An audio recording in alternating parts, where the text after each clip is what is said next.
Good evening, commissioners and community. It is a cold night, so I am going to do this in 5 minutes or less, if that's okay with you.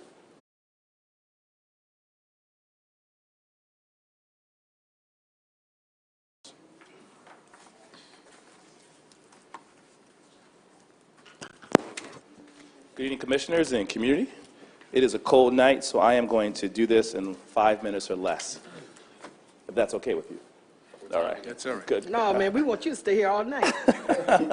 All right.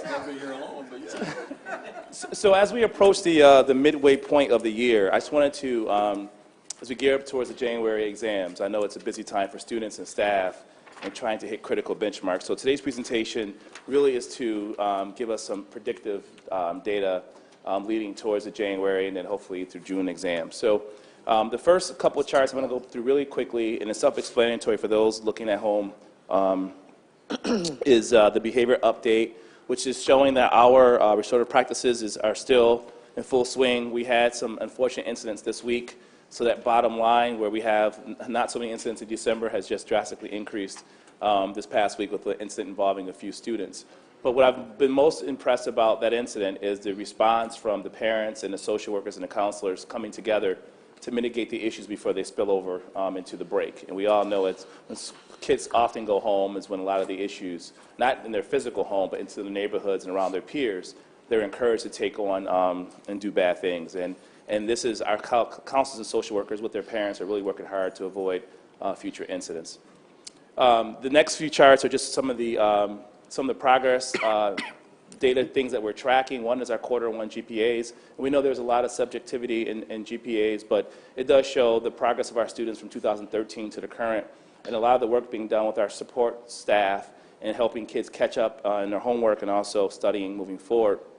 One of the key indicators that we focused on last year was that 2015 ninth grade class, and the number of students who were retained or held back at ninth grade because they did not have enough credits, 6 credits.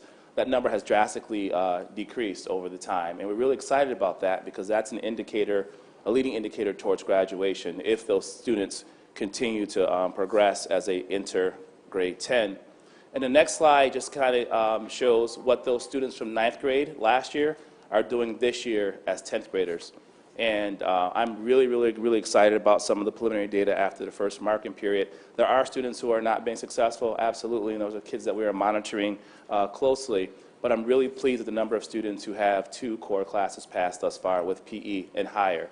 That makes up about 70+% of our students. And so our students continue to persist. We have curriculum that is extremely challenging and it's more difficult than they've been used to in the past. And so they require a lot of additional support. But if we're truly going to prepare kids beyond high school, we have to increase the rigor within the classrooms. I mentioned last year that we had an individual who was willing to sponsor students who got accepted to certain higher universities. And we had one student who scored above a 1,300 on the SATs. And so our goal is not to just get kids out of the high school, but to have kids be able to compete in some of those more challenging universities and colleges locally. We also are, as we build towards January, we're trying to build off the success we had last year with some intense focus in algebra and in ELA. Those are 2 of the 3 content areas where we saw very low passing rates. And so we saw rates jump in algebra from 16% to 41% last year. That's a state assessment, we're really excited about that. In English, there was a slight increase there. Again, clearly not enough for all of our students, but the curriculum that we put in place and some of the PD that you guys have funded over the summer is starting to pay off. The most important accountability measure is with the state. And the state, as a school in receivership, we have indicators that we must meet and track. The next 2 slides just are our level 1 and 2 indicators. I'm not going to speak through them. Those are for you to see. Any questions you can ask about those individual indicators. What I really want to talk about is some of the challenges that we see facing us with some of the indicators. And we are in conversation with the State Education Department, as is Barbara and her team, because some of the indicators take into account performance that happened years ago. For example, students who dropped out 2 years ago can't actually be dropped from the rolls until they turn 17 of their senior year. And so you'll see a high number of dropout rates, but these are students we may not have even seen for 2 years. And so it will take a couple of years for some data to be cleaned, but we're really confident that most of the indicators will be met. Here in ELA, you see that the number of students who have not taken the ELA comprehensive exam entering this year, and these are this year's seniors, in that cohort, was about 41%. And so we have to aggressively get those kids through January assessments and then June assessments if they have any shot of graduating on time. And that's just one example of how the indicators, you have to dig even deep to find out what some of the root causes are. And some of that had to do with the number of kids who fail English 9 multiple times. So if you fail it as a ninth grader, so you fail it as your second year, you're pretty much set up to put all the pressure on your senior year. And in most schools throughout the county, senior year is the easiest year. It shouldn't be the most toughest year with the most with all the gate exams. And so we continue to do work with our ELA department and looking at curriculum and tracking those students. You see graduation rates. We talked about these rates in the past, and again, those English indicators and global indicators help to, they are an indicator of how these kids will do in years 4 and 5, and so we continue to track and monitor that. Although we improved our performance from 2014-15, we continue to push there. But again, we're tracking those students and how they performed in 9th grade, 10th grade, and 11th grade leading up to their senior year. It's a lot of deep work, but I will tell you that what Barb has done with her data team, a lot of this information is available, and they've made it available to us, and we appreciate that, to allow us to dig even deeper into these numbers. On a positive note, we had, this year we implemented student-led conferences for grades 6 through 8. Student-led conferences are when students prepare, as you see the picture there with one of our 7th graders, students prepare, they actually run the parent-teacher conference for their parents. So they use their student work, they talk about some of their successes, some of their academic challenges, what they like about school, they don't like about school, and as a result, our participation rate from parents was above 35% this year for all kids in middle school. Just to put it in perspective, last year this time, that number was about 30 parents who came to that to the traditional type of conference. So we piloted in lower school this year with families, and we look to expand that next semester in the spring for our grades 9 through 12. And then we continue to promote and recruit students throughout the entire city. There is a focus on in the Northeast Zone, and particularly in the connected area of Beechwood, Emma, and Market View Heights. But we continue to push there. You'll see the banner below with the picture of the graduate and the great things that are happening here. We have worked with RTS to have those placards on the sides of buses that run through the Emma, Beechwood, and Market View Heights areas to get the word out. And again, we continue to work with placement and other departments to make this a reality. And the last, but certainly not least, I want to thank a private donor, not by name, for funding our 8th grade students. Every single 8th grade student will have an opportunity to go to DC this year, which is incredible. The picture on the right is the African American exhibit. I had a chance to go through that a few weeks ago. It's incredible if you haven't been. But they're going to go down and get to Baltimore, get to DC, get to Howard University, and then return. And our TLI, our Teaching and Learning Institute students who are juniors and seniors, we're going to take 10 of those students with us as well.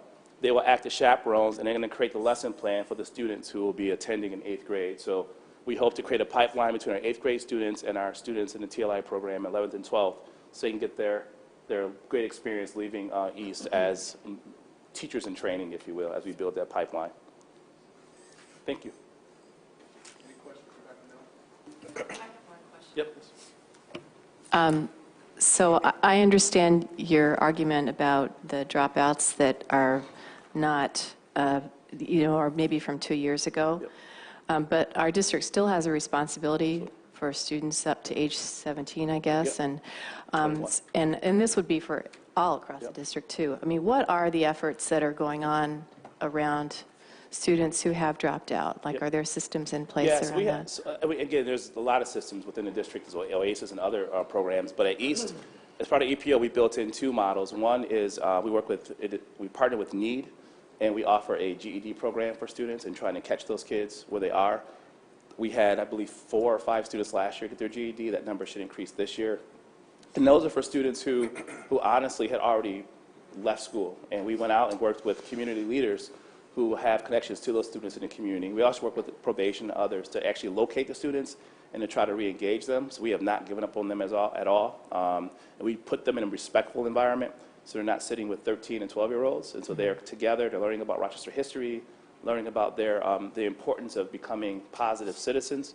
We also have a program that we house at East called Quest for those students who took classes, didn't pass. It's like an accelerated online option where some students are there and working as well. So we definitely have not given up on those students. We have a counselor dedicated to just trying to find those students, as well as an attendance clerk, because it's important that they may not at this point want to get a high school degree, but we can give them something that's equivalent or get them in the pipeline for jobs. And that's critical. And that's probably the most frustrating part of this job, is not being able to find some of those kids, knowing that there aren't very many options out here, particularly in this community, for students who do not have a high school degree or have job skills.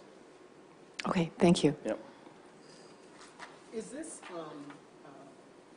banner, is that ready to go out? Because I would think that should be changed. It sends a different marketing message that I think that it should have, but I could talk to you about that offline. Okay. I don't think it's the right message that you want to convey out there in that particular area. Okay. Right. Fair enough. Any other questions, comments? Dr. Dean Williams? Thank you.